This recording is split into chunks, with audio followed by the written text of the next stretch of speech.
तो यहाँ कुछ और ही था। वहाँ टाइम रेट अलग होगा। During the 1920s, rich Texas farmer Jordan Bick Benedict Jr. goes to Maryland on a pony purchasing trip. He meets socialite Leslie Linton, who rapidly cuts off a sprouting friendship with a British representative. After a hurricane sentiment, Leslie and Bick wed and return to the Benedict's Texas dairy cattle farm, Riata. Leslie experiences issues changing in accordance with her new life. Bick's more established sister, Luz, runs the family and detests Leslie's interruption. Leslie before long discovers that she, similar to different ladies, is relied upon to be docile in the male-overwhelmed Texas culture. Jet Rink, a farm hand, becomes charmed by Leslie. Whenever Jet drives her around the province, Leslie notices the Mexican specialist's horrible everyday environments. She presses Bick to assist with advancing their circumstance.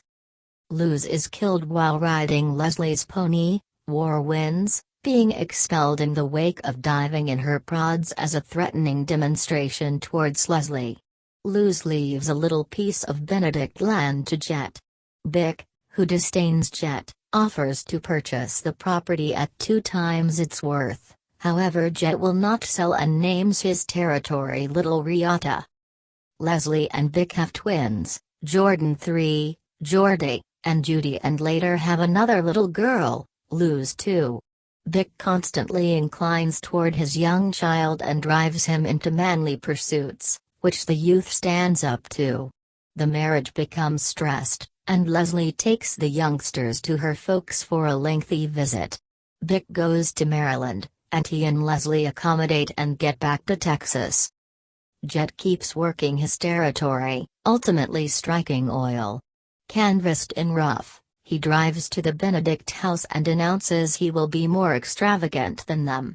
Jet makes a pass at Leslie, prompting a concise fistfight with Bick before he drives off. Jet succeeds throughout the long term. He attempts to convince Bick to allow him to penetrate for oil on Riata. Not entirely settled to safeguard his family's steers farming heritage, declines. Years after the fact, presently 1941, strains emerge with respect to the now developed Benedict youngsters. Bick plans that Jordy will succeed him and run the farm, yet Jordy needs to turn into a specialist. Leslie plans for Judy to go to completing school in Switzerland, yet she needs to concentrate on creature farming at Texas Tech. Every kin effectively persuades one parent to convince the other to permit them to seek after their own objectives. At the family Christmas celebration, Bick needs Judy's new spouse, Bob Dace, to deal with the farm after he gets back from World War II. Dace declines, saying he and Judy need to fabricate their own life. Jet convinces Bick to permit oil boring on his property. Understanding that his kids won't assume control over the farm when he resigns, Bick concurs. When oil creation begins the farm, the Benedicts become more affluent and all the more impressive. The Benedict drink contention arrives at a head when the Benedicts find that Luz too has been having a mysterious close connection with the a lot more established Jet. At his Austin Inn, Jet has a gigantic gathering in his own honor.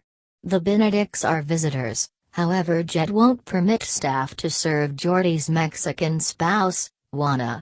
Rankled, Jordy begins and loses a battle with Jet, who then, at that point, has Jordy tossed out. Bick challenges Jet, however seeing that the tipsy Jet is in no state to safeguard himself, he and different Benedicts leave. Jet stumbles into the feast lobby and sits in the seat of high standing. Luz too hears the slouched over Jet lamenting his lonely love for Leslie and leaves crushed. Jet brings down in a daze and falls onto the floor. Driving home the following day, the Benedicts stop at a burger joint. A sign at the counter states, "We claim all authority to deny assistance to anybody," meaning ethnic minorities are unwanted. Sarge, the bigoted proprietor, affronts Swanna and her and Geordie's young child. Whenever Sarge discharges a Mexican family from the burger joint, Vic says to let them be. Vic battles Sarge, who beats him and afterward throws the sign onto Vic. Back at Riata, Vic mourns neglecting to safeguard the Benedict family inheritance. Leslie answers that, after the cafe battle, he was her legend. Interestingly, she thinks about their own family inheritance a triumph. They take a gander at their two grandkids, one Caucasian and one Hispanic,